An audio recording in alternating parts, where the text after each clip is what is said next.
Hi, I am going to be reading Jonah today out of the New Living Translation with red letters and large print by Tyndale, starting in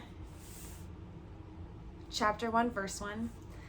The Lord gave this message to Jonah, son of Amittai. Get up and go to the great city of Nineveh.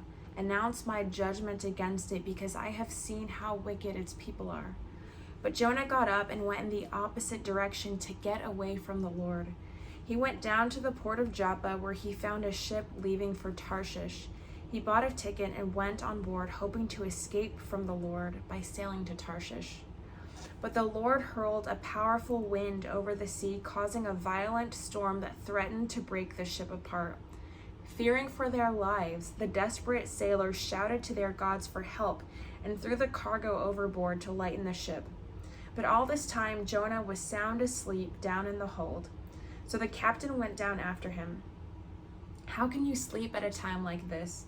he shouted. "Get up and pray to your God. Maybe he will pay attention to us and spare our lives."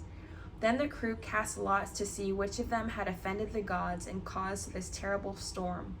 When they did this, the lots identified Jonah as the culprit. "Why has this awful storm come down on us?" they demanded. "Who are you? What is your line of work? What country are you from? What is your nationality?" Jonah answered, "I am a Hebrew, and I worship the Lord, the God of heaven, who made the sea and the land." The sailors were terrified when they heard this, for he had already told them he was running away from the Lord. "Oh, why did you do it?" they groaned.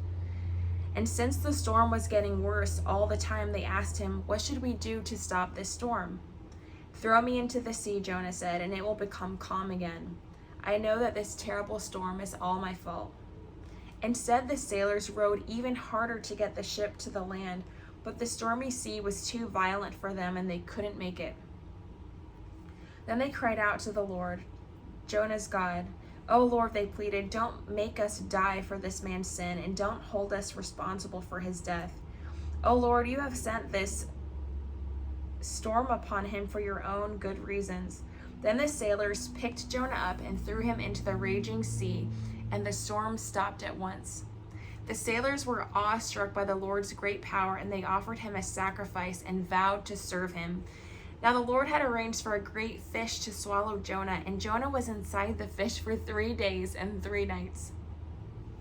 Then Jonah prayed to the Lord his God from inside the fish. He said, "I cried out to the Lord in my great trouble, and he answered me. I called to you from the land of the dead, and Lord, you heard me. You threw me into the ocean depths, and I sank down to the heart of the sea. The mighty waters engulfed me. I was buried beneath your wild and stormy waves. Then I said, O Lord, you have driven me from your presence, yet I will look once more towards your holy temple. I sank beneath the waves, and the waters enclosed over me. Seaweed wrapped itself around my head. I sank down to the very roots of the mountains. I was imprisoned in the earth, whose gates lock shut forever. But you, O Lord, snatched me from the jaws of death. As my life was slipping away, I remembered the Lord, and my earnest prayer went out to you in your holy temple. Those who worship false gods turn their backs on all God's mercies. But I will offer sacrifices to you with songs of praise, and I will fulfill all my vows, for my salvation comes from the Lord alone." Then the Lord ordered the fish to spit Jonah out onto the beach. Good for him. Then the Lord spoke to Jonah a second time, "Get up and go to the great city of Nineveh and deliver this message I have given you." This time Jonah obeyed the Lord's command and went to Nineveh, a city so large that it took 3 days to see it all. On the day Jonah entered the city, he shouted to the crowds, 40 days from now, Nineveh will be destroyed." The people of Nineveh believed God's message, and from the greatest to the least, they declared a fast and put on burlap to show their sorrow. When the king of Nineveh heard what Jonah was saying, he stepped down from his throne and took off his royal robes. He dressed himself in burlap and sat on heaps of ashes. Then the king and his nobles sent this decree throughout the city: "No one Not even the animals from your herds and flocks may eat or drink anything at all. People and animals alike must wear garments of mourning, and everyone must pray earnestly to God.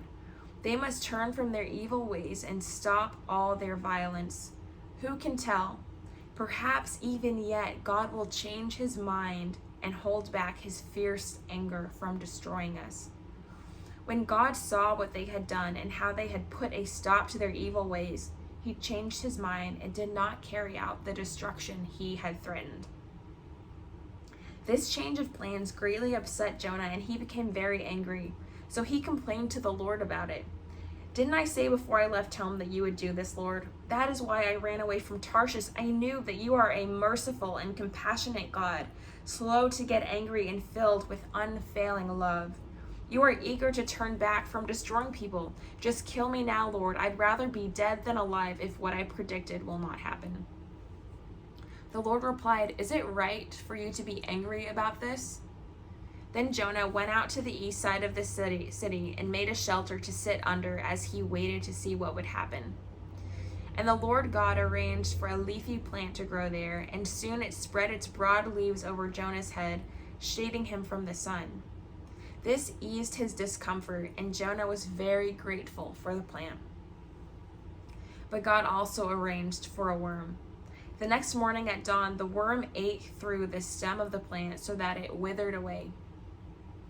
And as the sun grew hot, God arranged for a scorching east wind to blow down on Jonah.